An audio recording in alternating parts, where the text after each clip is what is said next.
Guess I got my days mixed up. I thought today was Sunday. My mama say it's Saturday. Okay. Then I'm like, I don't really care if it's Saturday. See, the thing is with my mom, she cares more about correcting me than actually giving me some information that's important to me.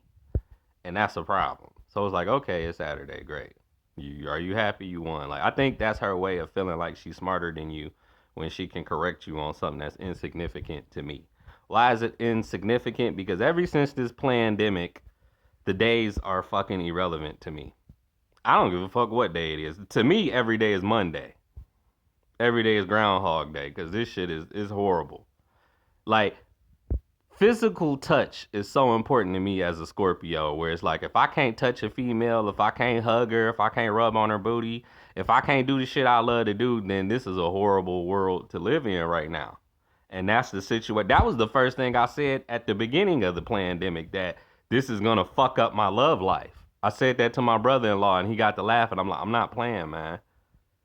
Cause females want to make sure you got certain shots and shit nowadays to be able to feel comfortable getting close to you. Cause they believe in that dumb shit. They believe everything the powers that be tell them when they don't get that it's a hidden agenda behind all of that shit. They can't see beyond the veil like me. So it's just like, yeah, I'm not. I ain't into none of that shit. If I can't have fun, that's a horrible life. Even when I lived in Alaska, y'all, this is why I say living with my sister, as much as I don't like her, was actually better than living with my mama. My sister even knew, as far as what I'm gonna say he can't have, girls wasn't a part of that. If a girl came over, my sister would be like, oh, it's some white girl at the door for you. And then she'd walk back upstairs and go back to sleep. So my parents don't even get that. Saying I can't have girls over is a big problem, and especially when you making me spend more money now because I had to get a hotel room or a motel room, which is prolonging me living with you. So that don't make no fucking sense. If you truly wanted me to get out the house, you wouldn't get in the way of the shit I love, like females or weed, because both can help me get out the house realistically. How? Because the females I date give me money, and I can make money from selling weed. So you're literally getting in the way of the two things that could get me out of your hairs. For anybody who say, "Oh, well, you just ain't gonna never leave your mama house and you like staying," I don't know. I don't like staying with her. It's just what are the alternatives? What are the other options? I don't want to live. I don't want to trade one dictatorship for another dictatorship. And most of these bitches are control freaks and will try to tell me what like when I lived with the chick in 2016, prime example.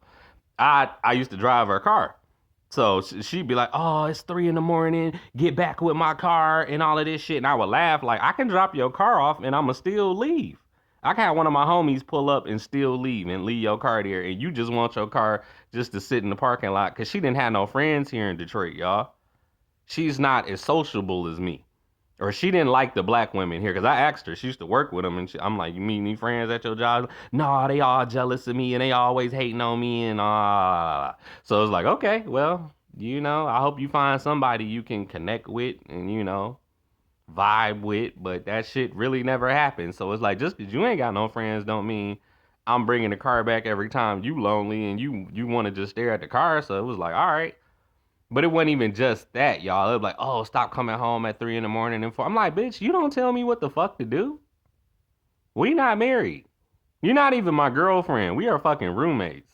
So she was confused, y'all. So it's not like I'm just saying this shit. I have examples and stories where it's like, nah, I've tried living with other people before. It don't work if they trying to tell me what the fuck to do. I don't have no motherfucking curfew. I got a video on that. Stroll through my video. I got a video on that. When I say the video where I say my parents be making up fake rules. I ain't never had a motherfucking curfew. Never.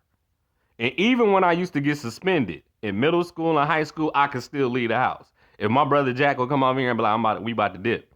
My mama would never say, no, he can't go nowhere. He's suspended. No, we would dip. We would leave. So some of that shit, my parents just be getting amnesia when I don't. Like, I ain't never had no curfew. I told people when it would be, I'd be out late. My mama would just say, if you out at 3 in the morning, 4 in the morning, just don't come home. And I'd be like, all right, well, I'll see you in the morning. And that's what I do. Anytime I'm with a chick all night, I come home at 10 o'clock in the morning. My parents be sitting there drinking coffee, watching the 2 o'clock news or some shit.